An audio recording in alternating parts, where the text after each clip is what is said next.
திமுகவில் ஸ்டாலின் உதயநிதி ஸ்டாலின் குடும்பம் இருக்கு, இந்த கோபாலபுரம் குடும்பம்.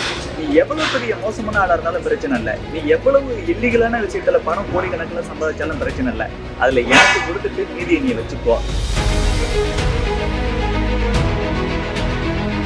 3500 கிலோ மதிப்பு உள்ள அந்த அத்தனை கிலோ எடை உள்ள போதைப் பொருளை கடத்திருக்கிறான். அதோட அது விற்பனை செய்யப்பட்ட அளவுங்கிறது 2000 கோடி ரூபாய்க்கு மேல சொல்லப்படுது. இது எல்லாமே இந்த கோபாலபுரம் குடும்பத்துக்கு தெரிஞ்சே நடந்திருக்கும் சொல்லி நான் உறுதியா நம்புறேன். ஆனா உண்மையே தெரியாது போல அப்படியே அப்பவை போல அமீர் வந்து பேசுற, என்னை சுத்தி என்ன நடக்குதுன்னு தெரியல, இறைவன் மிகப்பெரியவேங்கிற இதெல்லாம் எங்க எல்லாருக்கும் தெரியும். திமுகங்கிறது ஒரு பாசிச இயக்கம், ஒரு பாசிச கட்சி. இதை நான் சொல்லல, கவிஞர் கண்ணதாசன் சொல்லியிருக்கிறாரு, மிகப்பெரிய எழுத்தாளரான ஜெயகாந்தன் சொல்லியிருக்கிறார். சாதி திமுகவுல மாவட்ட லெவல்ல முக்கிய நிர்வாகி இருக்கிறான்.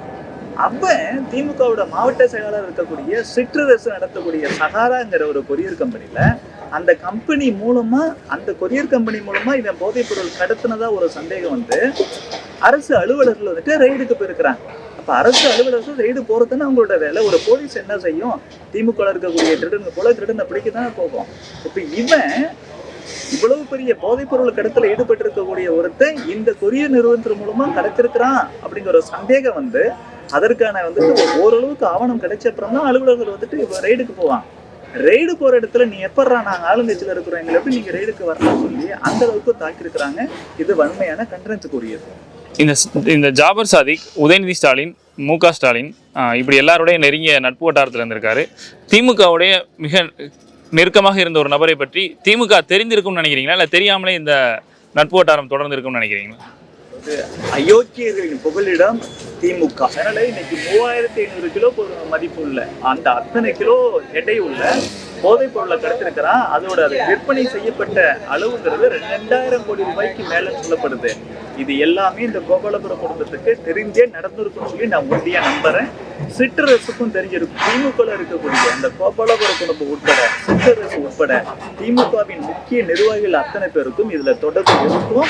தமிழக போலீஸோ இல்ல மத்திய போலீஸோ கண்டிப்பா இதுல தீவிரமா ஒவ்வொருத்தரையும் கூப்பிட்டு விசாரிச்சு குற்றம் செஞ்ச அத்தனை பேருக்கும் தண்டனை வாங்கி கொடுக்கணுங்கிறது எனது ஒரு தமிழனா, மாணவர்கள், இளைஞர்கள் உள்ளிட்டவருடைய எதிர்காலத்துல நம்பிக்கை கொண்டவனா, அக்கறை கொண்டவனா என்னோட வேண்டுகோள். இந்த போதைப் பொருள் போதைப்பொருள் மூலம் ஈட்டிய பணம் தமிழ் சினிமாவில் பயன்படுத்தப்பட்டிருக்கிறது. அதாவது அமீரை வச்சு படம் எடுத்திருக்காங்க, அதுக்கப்புறம் கிருத்தியா உதயநிதி டைரக்ட் பண்ற ஒரு படத்தை எடுத்திருக்காங்க. இதை எப்படி பாக்குறீங்க? ஏற்கனவே இந்திய சினிமா இருக்குல்லங்க, பாலிவுட், அது வந்துட்டு இந்த தீவிரவாத கும்பல் கையில சிக்கி இருக்குது. பயங்கர ஜாபர் சாதிக் திமுககாரன் அவன் 2016 ஏற்கனவே படம் எடுத்திருக்கிறான். யாரை வச்சு? இந்த அமீர்லாம் டைரக்ட் பண்ணிருக்கிறதா இல்ல அந்த படத்துல சம்பந்தப்பட்டிருக்கிறதா அங்கங்க ஒரு நியூஸ் வந்துட்டு இருக்குது. இந்த அமீர் ஏற்கனவே சொல்லியிருக்கிறான், இன்னைக்கு இந்த திமுககாரனா இருக்கக்கூடிய போதைப் பொருள் விஷயத்துல மாட்டிக்கிட்டானே போலீஸ் எடுத்து, அந்த ஜாபர் சாதிக் என்னோட சொந்தக்காரன், தொடர்ந்து என்னை வந்துட்டு படம் எடுக்க சொல்லிட்டு இருக்காரு, நான் எடுத்தாரேன்னு சொல்லிட்டு இருக்கிறேன், அவர் எனக்கு ரொம்ப க்ளோஸ், இப்பெல்லாம் பல முறை அவர் ஏற்கனவே பேசிய வீடியோக்கு வந்துட்டு இருக்கு. ஆனா உண்மையே தெரியாது போல அப்படியே அப்பவை போல அமீர் வந்து பேசுற, என்னை சுத்தி என்ன நடக்குதுன்னு தெரியல, இறைவன் மிகப்பெரியவேங்கிற இதெல்லாம் எங்க எல்லாருக்கும் தெரியும். நீ சொல்லிட்டு எங்களுக்கு தெரிய வேண்டிய அவசியம் கிடையாது. உண்மையாவே இறைவன் மிகப்பெரியவன். எல்லா மதத்தோட, இஸ்லாமிய மதம், இந்து மதம், கிறிஸ்தவ மதம், எல்லா மதத்தோட இறைவனும் மிகப்பெரியவன் தான், நாங்களாம் நம்புறோம். ஆனா நீ ஏற்கனவே வந்துட்டு இந்த ஜாபர் சாதிக் இந்த போதைப் பொருளை கடத்தக்கூடிய ஆட்கள் கூட தொடர்புல இருந்துக்கிட்டு, அவன் என் சொந்தக்காரன் சொல்லிவிட்டு, அவன் பிசினஸ்ல பார்ட்னரா இருந்துக்கிட்டு, அவ்வளவு க்ளோஸ் வந்துட்டு இன்னைக்கு அவன் போதைப் பொருள் விஷயத்துல மாட்டிக்கிட்டான், போலீஸ் கட்டிக்கிட்டு இருந்து தெரிஞ்ச உடனே எனக்கும் அதுக்கும் சம்மந்தம் இல்லை, என்னை சுத்தி என்ன நடக்குதுன்னு தெரியல, இப்படிலாம் சொல்றது யாரை ஏமாத்துற வேலை? உடனே நாங்க கட்சியை விட்டு பர்மனண்டா நீக்கிறோம்னு சொன்ன திமுக கொஞ்ச நாள் அந்த விஷயம் மறந்து போனப்புறம் மறுபடியும் இந்த சிவாஜி கிருஷ்ணமூர்த்தியை கட்சியில சேர்த்துக்கிச்சு.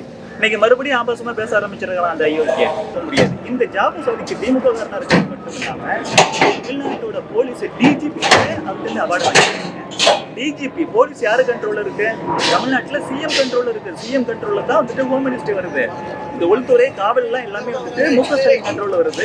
மு.க. ஸ்டாலின் கண்ட்ரோல்ல வரக்கூடிய போலீஸ், அந்த போலீஸ் சீஃபா இருக்கக்கூடிய டிஜிபி, அவரு கையில இந்த போதைப் பொருளை கடத்தின ஆசாமி ஜாபர் சாதிக் வந்துட்டு அவார்டு வாங்கியிருக்கிறான். அப்படிப்பட்ட ஜாபர் சாதிக்க எப்படி தமிழ்நாடு போலீஸ் வந்துட்டு அரெஸ்ட் பண்ணோம், அவனை தப்பிக்க விடாம வந்துட்டு பார்த்துக்கும் அப்படின்னு நம்ம நம்ப முடியும்? கண்டிப்பா அதுக்கான வாய்ப்பு இல்லை. தமிழக போலீஸ் மேல நமக்கு கொஞ்சம் கூட நம்பிக்கை இல்லை. ஏன்னா தமிழ்நாடு போலீஸ் நல்ல போலீஸ். ஆனா இன்னைக்கு யாரோட கட்டுப்பாட்டு கீழே இருக்குது? திமுகவோட கட்டுப்பாட்டு கீழே, உதயநிதி கட்டுப்பாட்டு கீழே, மூத்த கட்டுப்பாட்டு கீழே இருக்கு.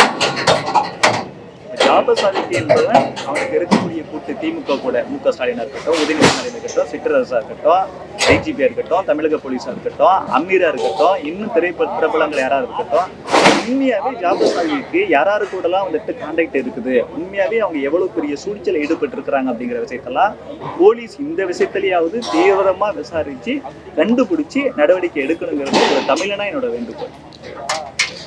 நன்றி சார்.